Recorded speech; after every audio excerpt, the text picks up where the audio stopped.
បាទសូមជម្រាបសួរពុកម៉ែបងប្អូនទាំងអស់គ្នាបាទនេះគឺជាអេក្រង់រថយន្ត Lexus LX 570អេក្រង់មួយគ្រឿងនេះគឺមានបញ្ហាជាំតិចហើយនឹងស្រអាប់មើលមិនសូវច្បាស់ហើយមើលចំហៀងបែក color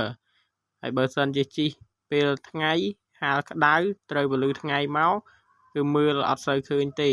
ហើយម្ចាស់គាត់បានយកមកទទួលសេវាកម្មជួសជុល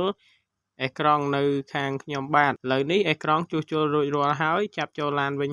ហើយនឹងកំពុងតែធ្វើការត្រួតពិនិត្យបាទពុកម៉ែបងប្អូនគឺយើងឃើញថាអេក្រង់បន្ទាប់ពីជួសជុលហើយវាមានភាពស្អាតឡើងវិញច្បាស់ឡើងវិញជាពិសេសកាមេរ៉ាពេលអាយ៉ែគឺចាប់រូបច្បាស់ស្អាតល្អតែម្ដងហើយសម្រាប់ពុកម៉ែបងប្អូនដែលត្រូវការសេវាកម្មជួសជុលអេក្រង់រថយន្តពុកម៉ែបងប្អូនអាចតាក់ទងមកតាមរយៈខ្ញុំបាទបានតាមលេខទូរស័ព្ទដែលខ្ញុំដាក់នៅខាងក្នុង comment ហើយនឹងដាក់នៅខាងក្រោមនៃចំណងជើងនៃវីដេអូមួយនេះ